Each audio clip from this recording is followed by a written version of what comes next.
What's up everyone, and today you join me here at Aston Martin Kuala Lumpur, where I have the amazing privilege of reviewing the DB11. Right, so let's have a brief history lesson, shall we? First things first, let's go back to 1913, where a man called Robert Bamford and his friend Lionel Martin decided to open up a private limited company and call it Bamford and Martin. Now, we skip forward a little in the timeline and it's 1947. This is times where Aston Martin was up for sale following a downfall after the Second World War. Then a man called Sir David Brown purchased the company for a little over £20,500. His aim was to revitalise the company, and he did just that because a year goes by and the first Aston Martin car under the David Brown name was released at the London Auto Show. The car was called the 2-litre Sports, and now it's actually called the DB1 since it was the first car to be produced by Sir David Brown. 2 years go by, and in 1950 at the New York Automotive Show, the DB2 was released. This was the first car to bear the DB badge. 13 years go by, and in 1963, one of the most iconic cars was released. It was the DB5. This car was the James Bond famous car in the movie Goldfinger.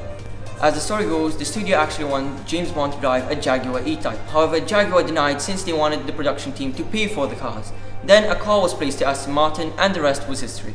We've moved forward in the timeline into 2016, where the DB11 was released, the latest installment of the DB series.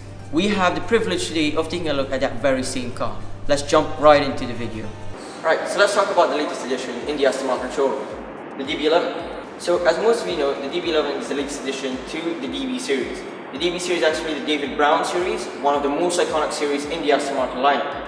Now, the DB11 is a brand new model. It was built up from the ground up, everything from scratch, including the body, the chassis, the engine, everything was scraped and everything was started out fresh and new. So Aston Martin claims this is one of their most important models for the 21st century. Right, so let's talk about design aspects of this car.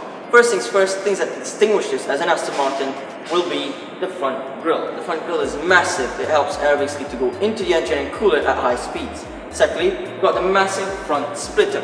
This helps the car to have more downforce at those high speeds. Right, so another design feature that's pretty cool about this car is the fact that the front hood is one whole aluminium component. So basically you can realize that there's no segments in it, there's no, for example, lines going through it or anything. It's basically one whole component that opens up and keeps the car looking sleek and clean.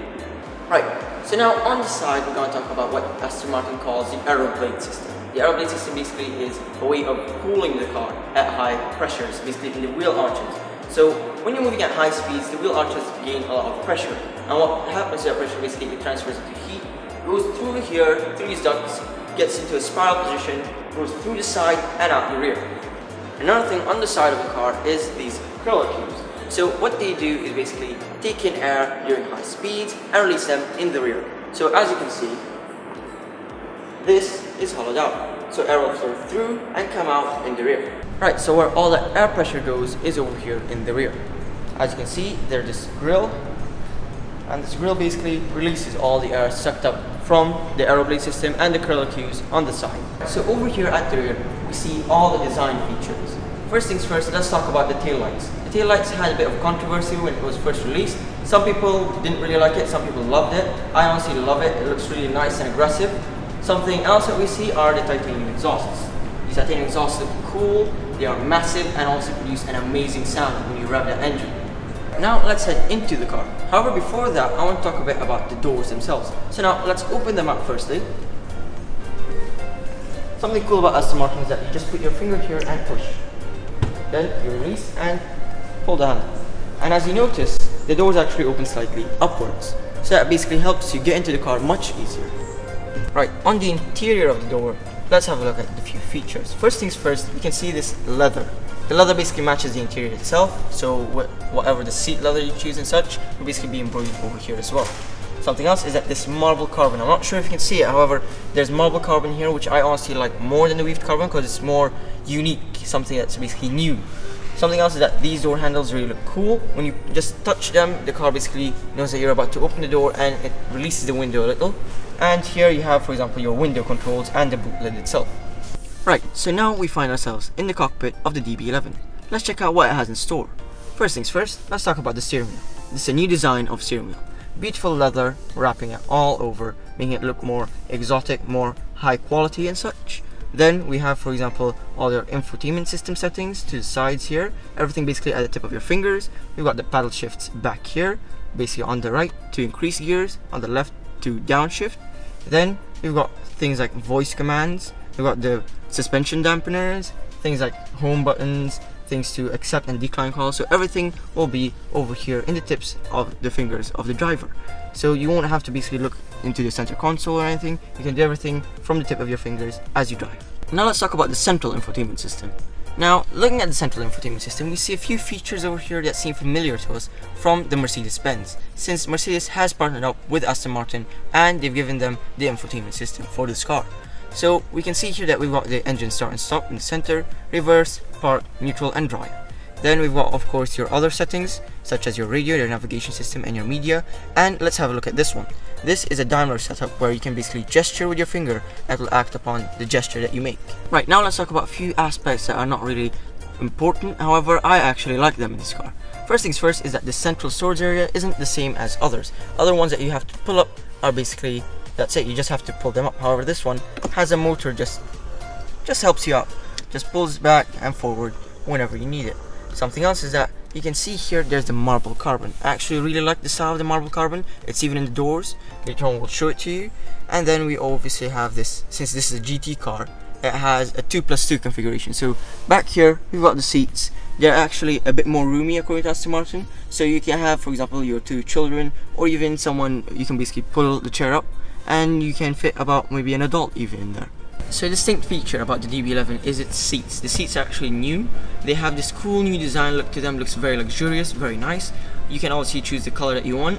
Obviously customization of these cars is obviously always recommended since some people have different styles that they like. Something else you can do is in the headrest you can embroider the letters of DB11 into that, which is pretty cool in my opinion, or you can have the Aston Martin logo as with other Aston Martins as well. Right, so for the driver display we have this triple layout. Basically in the center we have the rev meter as well as the speedometer.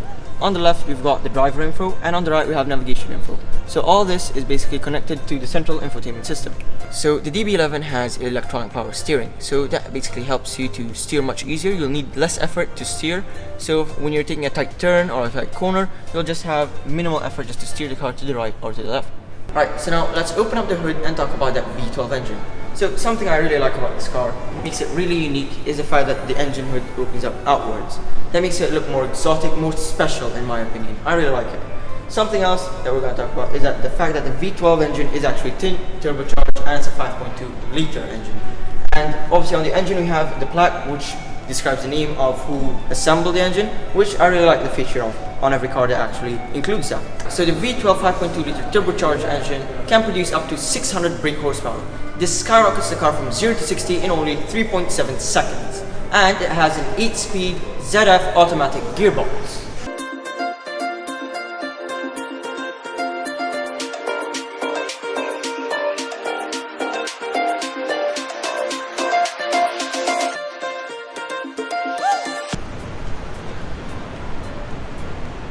Right, so that concludes the Aston Martin DB11 review. I hope you enjoyed. I tried to keep it short and straight to the point so that it would not take too long.